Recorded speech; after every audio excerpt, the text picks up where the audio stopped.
Thanks very much for that, Hugh. Very important message there at the end. This is all beginning to look like it's a bit connected somehow, because we've got, the next thing we got, come all the way from the United States, Amanda Hawes, who's an occupational health lawyer in the States. She's done a lot of good work with workers over there who are exposed to toxic substances in their workplaces, particularly the electronics industry. And also has been told as one of the founders of the COSH movement in the States, which is something which developed over there. And it actually followed very closely some of the hazardous movement over in this country as well. So I'll hand you over to Mandy to talk about the work that she's been doing as well. Good evening. Hello. It's a pleasure to be here and get a little trunk relief. Yes, and we were at the rally yesterday at Parliament Square, so I'm going to hold out some hope that together we can survive and prevail. I'm here to talk about experiences in what was once the Valley of Heart's Delight and became Silicon Valley, the home of the electronics industry. I'm sharing our experiences because the chemicals that people encountered producing these fabulous devices, and you probably all have one, maybe more than one, are very dangerous. And the consequences of this industry's rapacious desire to maximize profits at all costs have left a trail of great pain and suffering. And as a lawyer, I've represented a number of these folks.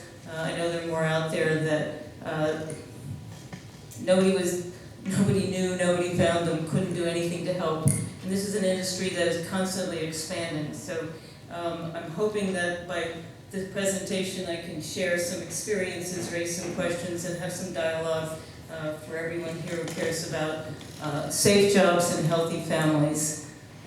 So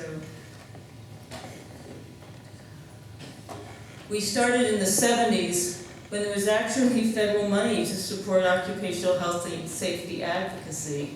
And we developed fact sheets that were government approved, trying to share information that we could obtain about hazards for workers in the industry. As soon as Ronald Reagan was elected, the industry did exactly what you might expect. They shut us down. They couldn't stand that anybody would stand up and say a single thing about the so-called clean industry. But we've continued our work. The Silicon Valley efforts have expanded. Phase 2 in Silicon Glen, you may know of. Work in Asia, we worked with groups in Mexico, throughout Asia. You've heard about probably the Samsung struggles in South Korea, Campaign for Responsible Technology, many different affiliations and collaborations to try to get hold this industry accountable. So now I want to share not fun fact number 1, which is toxic chemicals don't care where they're being used or where. If it's a chemical that can be damaging to development, can cause mutations or cancer, it's going to have that threat. It poses that threat no matter where you are, whether you're in Silicon Valley working in the clean industry, Silicon Glen, Santiago, Senegal, no matter what. And so wouldn't it make sense that everyone exposed to chemicals get the same degree of protection? Of course, but what you're going to hear is that that's not what's happened, and if we can't change it, it will be, that dichotomy will continue to grow with devastating consequences. In terms of the impact of not protecting the children of workers exposed to these hazards, just put it in a bit of a context. Birth defects, by which I mean structural malformations that are apparent at birth, the cost of caring for the children born in a single year, their lifetime cost $8 billion. That was in 1992. What we now know simply in the state of California, that children with irreparable developmental disability, their care needs for life, we have a $6 billion budget every year to care for this constituency. So these costs don't get brought out into the open, but it's pretty significant impact. And if we ask what portion of this budget for those, I apologize, it's between 6 and 7 billion. what portion of that constituency might be the children of electronics workers, whose mothers were exposed without their knowledge, certainly without their consent, to materials that cause devastating and irreparable harm to their children. If we could learn that information and hold this industry accountable, it's going to alleviate a burden that presently, as taxpayers, we pay. And I'm speaking of us in California, but you here are covering the cost of care for somebody whose life got off to a terrible start and can't be changed. And what would it have cost to have provided a safe workplace in the first place? I promise you, a whole lot less. So our campaign to try to ban TCE, which is long name trichloroethylene, I believe it's referred to as trike. It's a solvent, it's an organic solvent, it cleans things. And we sought to get it banned because it caused cancer. We weren't able to get a complete ban, but we got the toughest workplace standard for this chemical in the entire world, I think, until a year ago. Our TCE standard in California was the best ever. Down from 100 to 25 parts per million. I know that can be converted into micrograms, milligrams, but just use it as the number. We were excited by this, that we got that far, because it was the first time this industry had been challenged at all. They're so used to brushing off any attempt to question them with we're high tech, you know, we're bringing these marvelous creations and inventions, so basically shut up and get out of the way. And when I indicate that this is an industry that has a rigorous anti-union bias, that is an understatement. Although we were proud of the accomplishment, what I really want to bring home is that these OSHA PELs are hardly health protective at all. The best workplace standard in the world for TCE exposure of 25 parts per million is nowhere near close to the best environmental standard. And I'll show you that in a moment. And what the message I'm trying to share with you is these OSHA standards, and you have a similar set of concepts, they don't begin to approach what you deserve to have a safe workplace. And in an environment like an electronics manufacturing plant, or probably many facilities you're familiar with, you're exposed to many things at the same time. So a single standard is for one material, and unless every one of those materials is well regulated, it's a toxic nightmare. And the people who learn the hard way about this are those whose children pay the price. So one of our lessons learned is that the problems that workers were dealing with, headaches, nausea, symptoms of exposure to these vapors from TCE, because it was being used as to degrease metal parts. The same stuff, once it was finished, they couldn't get any more, couldn't use it anymore to clean things. Where did it go? Out the back door into the environment. And some of this, well actually a lot of this stuff, started getting into the soil and made its way into the drinking water in Silicon Valley, Valley of Heart's Delight. And it caused major problems that our environmental agency took quite seriously, because hazards in the soil that can migrate back up into an occupied space, it's called vapor intrusion, can be very dangerous. And they considered it dangerous enough that they wanted action if the concentration was 5 parts per billion, which is 5,000 times more protection than workers have ever gotten. So we won a fight that nobody thought anybody would undertake, but it is also an illustration of the grotesque disparity between occupational and environmental exposure standards. But remember I said chemicals don't care who wants them. They're there to do what they do. Before the electronics industry started using TCE, turns out it was a well-known cause of miscarriage and adverse reproductive outcomes for women working in operating rooms.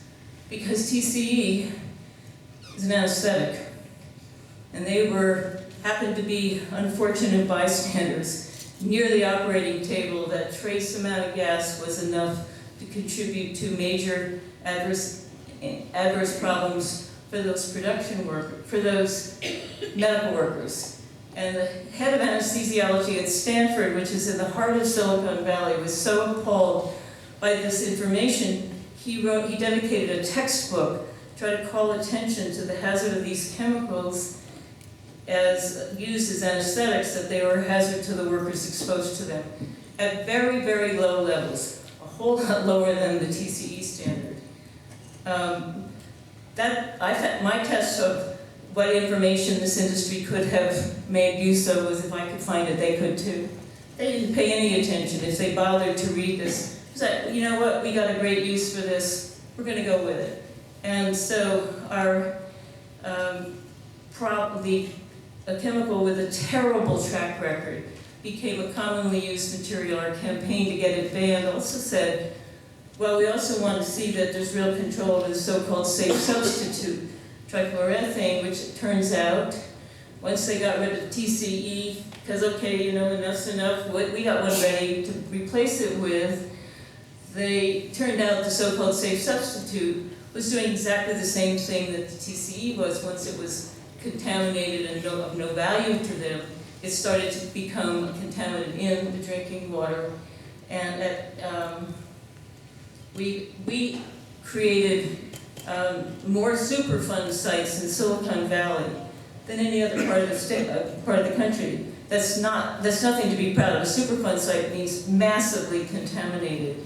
So the concern, there were efforts to force the cleanups. Again, preventing it would have cost a whole lot less. It's very costly to clean up the water, but there was support for that. Way less concerned about what was literally happening in the workplace. For example, the only place where TCE's hazardousness was controlled was in operating rooms, not in the workplace. So if I were to ask you what speed for cars you'd want in a residential area, 10 kilometers or 5,000 kilometers an hour, I think you'd say, well, 10 would be the max, lower better, but what about public transit? And how come, why should there be cars in an area where children are heading to school, where people live? What can we do as a community to work together to get, to engage on issues that have an environmental impact and have an impact on people we most care about? And is there a way that the cost of care can be borne by those who are responsible for the problem? So we ran a campaign to end the miscarriage of justice. That was when some of the chemicals in this industry were clearly associated with adverse reproductive effects. The industry was very upset about that. They hated the fact that it was well known that the birth defects were occurring in communities where the water was contaminated. But one of the most scary things is, even in 1986, scientists were calling out that the extent to which workers were exposed to toxics compared to people drinking the water that was obviously hazardous, 1,000 times worse. So it wasn't a secret. I'm not the one who figured this out. It's been known, but there has been no action. And I would submit that we all face that dichotomy. So the other thing that resulted from our campaign was that the industry did a study, probably to prove there's no problem. Turned out they proved there was. They found a high rate of miscarriages among the women working in the so-called clean rooms. But what they didn't tell their own workers was that the amount of chemical in the air was about 1% of the legal limit, and that was enough to be causing a massive number of miscarriages. The other thing they didn't tell anybody is that if there's enough toxics in the air to cause a miscarriage, that's more than enough to cause something actually much worse, and that is a child born alive with irreparable harm. And that is my current campaign. We also looked at issues of mortality at IBM and found a significant pattern of cancers among people working in the so-called clean IBM manufacturing. particularly brain cancer, lymphoma, and breast cancer, and workers called out for change, but this is an industry that is always a step ahead of that and was moving on. One of the most important lessons from this, I think, is that IBM was tracking these data without telling the workers. They had no idea that their data about the cause of death of their loved ones was being evaluated and monitored. Had they shared, it should have been transparent. And in the union shop, it would be. So that if there was a pattern emerging, there was an opportunity for people who would be at risk to make a change, or demand a change, or get the hell out of there. That's not what IBM did. And this is, read this at when you have the time and the stomach for it, not after dinner. This is a description of what the developing brain, what happens as the brain develops, and every single step matters. You miss one, there's no catching up. And if you are like Yvette's son, Mark, there's no such thing as a brain transplant. The damage is done, the damage is done. So my campaign to find the friends of Mark is to find those like my friend Mark Flores, who was exposed in utero, it turns out, to lead and methanol, no protection, no disclosure, and to hold this industry accountable. And I've given you some links to some of the stories about how we've done this. This is another, I call this the Mark friend. Daryl loves clocks, and that is it. He's 40. Mark is 39.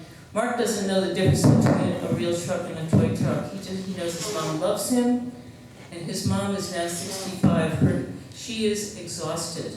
So I believe a campaign to try to find these children, they're chronologically adults, and hold this industry accountable is important, and that there are ways to do that based on collected information, but it needs to be looked at. So just to give you a quick summary of how different the standards are in the workplace versus in the environment, column to the right. How much better are these reference doses? These are all California standards. And this is just for short term, it's like over 100 times better. It's almost like unimaginable difference, but that's the reality. Only one comes even close to being the same timing. But for benzene, causes leukemia. It's 119 times better protection if you're not exposed at work. And this is for chronic exposures. The disparities are even worse. And chronic means like for years and years. So by the time you figure all that out, it is probably too late. Luckily, there have been some efforts to address these issues, and we share these stories with the hope, and these are some places where we share them, that together we can make the changes that are necessary. And I point to something that Sweden is now calling for, over there in the EU, a REACH mandate to try to manage groups of chemicals and all the things that they may be able to accomplish for the benefit of all. Thank you.